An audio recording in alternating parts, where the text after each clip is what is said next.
Renungan Pagi, Yesus Nama di Atas Segala Nama oleh Ellen G. White, 2 Oktober 2024.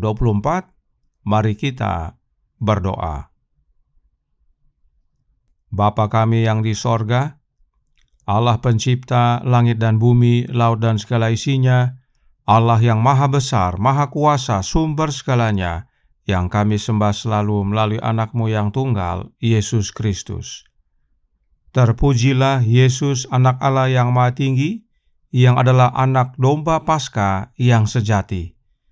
Pada pagi hari ini kami bersyukur boleh bangun dan berbakti, dan sebagaimana membaca dan mendengarkan nasihat firman-Mu, kiranya ini menjadi sukacita dan pembaharuan bagi kami semua, sebab hanya darah Yesus yang dapat membasuh kami menjadi putih seperti salju. Beserta kami sepanjang perbaktian ini, kehendak-Mu yang jadi. Ampun kami akan dosa dan salah, karena kami berdoa hanya dalam nama anak Allah yang tunggal, Yesus Kristus, yang adalah Tuhan dan Juru Selamat kami. Amin. Renungan hari ini akan dibacakan oleh Ibu Anneke Regu. Kepada Ibu Anneke, kami persilahkan. Terima kasih. Bacaan renungan kita pada pagi hari ini, tanggal 2 Oktober 2024, dengan judul Domba Paskah yang Sejati. Ayat tema Lukas 22 ayat 15, katanya kepada mereka, "Aku sangat rindu makan Paskah ini bersama-sama dengan kamu sebelum aku menderita." Di ruang atas sebuah rumah di Yerusalem, Kristus sedang duduk di meja makan bersama para murid-Nya. Mereka telah berkumpul untuk merayakan Paskah. Juru Selamat ingin merayakan pesta ini sendirian dengan ke-12 murid-Nya. Ia tahu bahwa saatnya telah tiba. Ia sendiri adalah domba Paskah yang sejati. Dan pada hari makan Paskah, ia akan dikorbankan. Ia akan segera meminum cawan murka. Ia harus segera menerima baptisan terakhir melalui penderitaan. Namun beberapa jam tenang masih tersisa baginya, dan ini akan digunakan untuk kepentingan para murid-Nya yang terkasih. Seluruh hidup Kristus adalah hidup pelayanan yang tidak mementingkan diri sendiri. Bukan untuk dilayani, melainkan untuk melayani. Matius 20 ayat 28. Telah menjadi pelajaran dari setiap tindakannya. Tetapi para murid belum juga mempelajari pelajaran itu. Pada perjamuan Paskah terakhir ini, Yesus mengulangi ajarannya melalui sebuah ilustrasi yang membekas selamanya di pikiran dan hati mereka. Wawancara antara Yesus dan para murid-Nya biasanya merupakan saat-saat sukacita yang tenang, yang sangat dihargai oleh mereka semua. Perjamuan Paskah telah menjadi pemandangan yang sangat menarik. Tetapi pada kesempatan ini, Yesus merasa gelisah. Hatinya terbebani dan bayangan menyelimuti wajahnya. Ketika ia bertemu dengan para murid di ruang atas, mereka merasakan bahwa ada sesuatu yang sangat membebani pikirannya. Dan meskipun mereka tidak mengetahui penyebabnya, mereka bersimpati dengan kesedihannya. Ketika mereka berkumpul di sekitar meja, ia berkata dengan nada kesedihan yang menyentuh, "Aku sangat rindu makan Paskah ini bersama-sama dengan kamu sebelum aku menderita. Sebab aku berkata kepadamu, aku tidak akan memakannya lagi sampai ia beroleh kegenapannya dalam kerajaan Allah." Kemudian ia mengambil sebuah cawan, mengucap syukur, lalu berkata, "Ambillah ini dan bagikanlah di antara kamu, sebab aku berkata kepada kamu, mulai dari sekarang ini aku tidak akan minum lagi hasil pokok anggur sampai kerajaan Allah telah datang. Kristus tahu bahwa waktunya telah tiba baginya untuk meninggalkan dunia ini dan pergi kepada Bapanya. Ia telah mengasihi orang-orang miliknya saat berada di dunia. Ia mengasihi mereka sampai akhir. Dikutip dari Desire of Ages, halaman 642 sampai 643. Terima kasih, Tuhan Yesus memberkati. Terima kasih atas penata layanan Ibu Anneke. Tuhan Yesus memberkati. Selamat pagi saudaraku dalam Tuhan. Roh Nubuat menjelaskan dalam manuskrip 54 tahun 1897 paragraf 10 yang berbunyi, Kristus tahu bahwa waktunya telah tiba baginya untuk meninggalkan dunia dan pergi kepada Bapanya. Dan setelah mengasihi miliknya sendiri, ia mengasihi mereka sampai akhir. Ia sudah berada di bawah bayang-bayang salib, dan rasa sakit itu menyiksa hatinya. Ia tahu bahwa melalui proses yang paling memalukan yang dialami para penjahat, ia akan dihukum mati. Ia tahu bahwa ia akan ditinggalkan pada waktu ia dikhianati. Itu sebabnya Yesus berkata kepada para murid-Nya, "Aku sangat rindu makan Paskah ini bersama-sama dengan kamu sebelum aku menderita." Lukas 22 ayat 15. Dan tentang Paskah, Roh Nubuat menjelaskan dalam From Eternity Past, halaman 388 paragraf 2. Pada hari ke-14 bulan itu, pada petang hari, Paskah dirayakan. Upacaranya yang khidmat dan mengesankan, memperingati pembebasan dari perbudakan di Mesir dan menunjuk ke masa depan pada pengorbanan yang harus membebaskan dari perbudakan dosa. Ketika Juru Selamat menyerahkan hidupnya di Kalvari, makna Paskah berhenti, dan tata cara perjamuan Tuhan ditetapkan sebagai peringatan akan peristiwa yang sama, di mana Paskah telah menjadi lambangnya. Pada waktu bangsa Israel dibebaskan dari perbudakan Mesir, ada darah yang harus dicurahkan sebagai lambang penebusan. Israel tadinya budak Mesir, namun akhirnya menjadi manusia merdeka. Darah domba Paskah tersebut adalah lambang akan darah anak domba Paskah yang sebenarnya, yaitu Yesus Kristus, yang mati di kayu salib untuk membebaskan manusia yang percaya dari perhambaan dosa.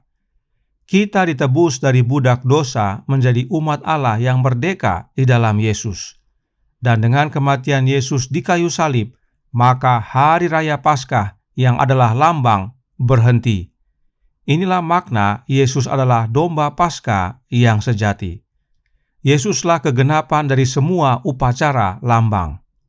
Roh Nubuat tambahkan dalam From Heaven with Love, halaman 439 paragraf 2. Kristus, anak domba Allah, akan mengakhiri sistem lambang dan upacara yang selama 4.000 tahun telah menunjuk kepada kematiannya.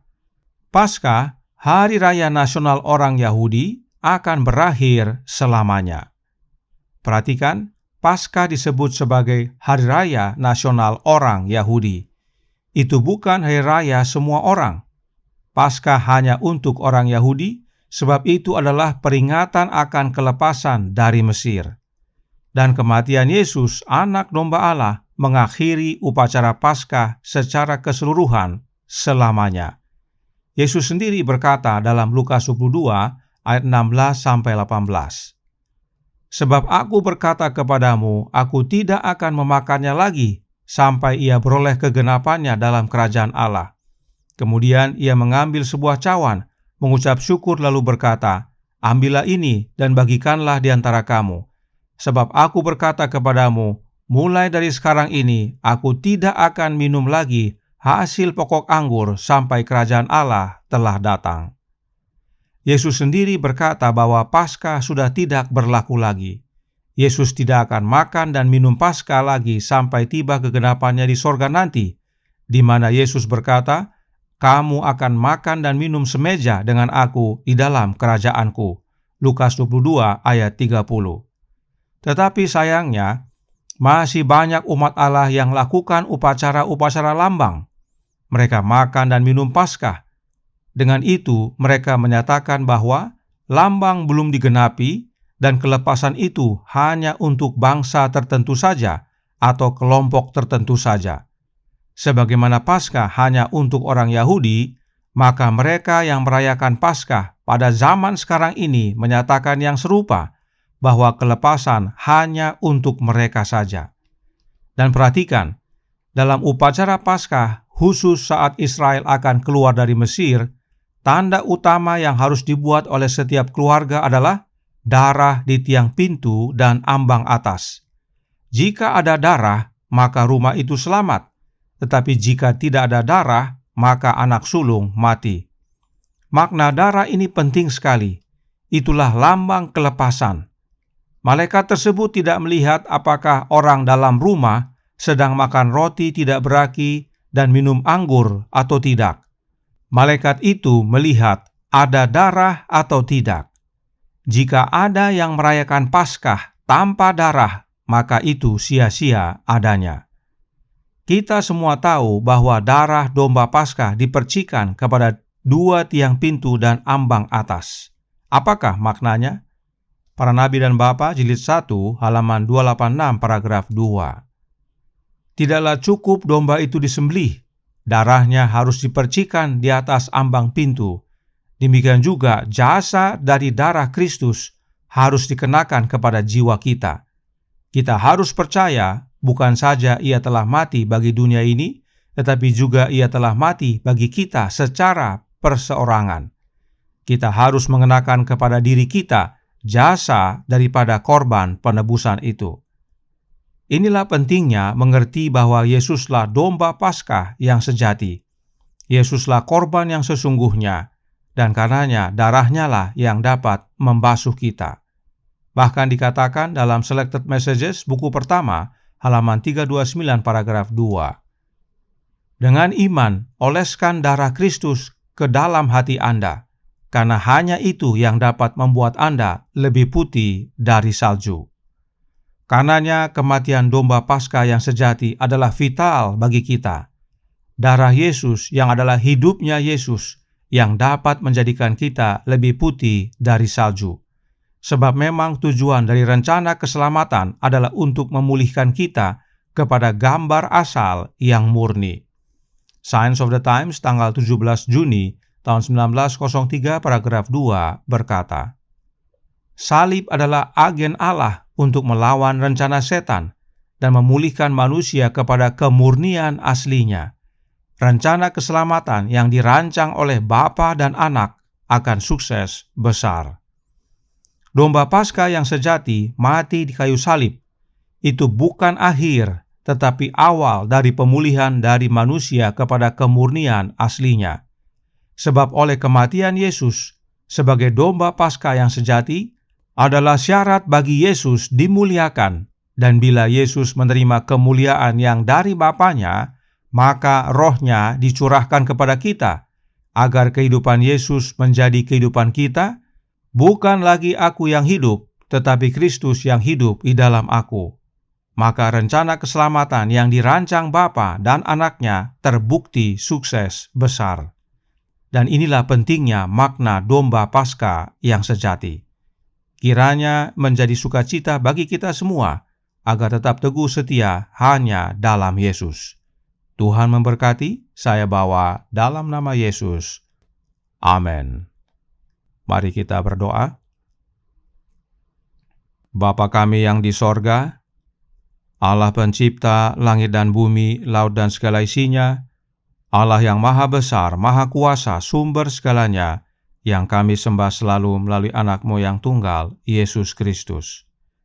Terima kasih atas kebenaran tentang anak domba Paskah yang sejati.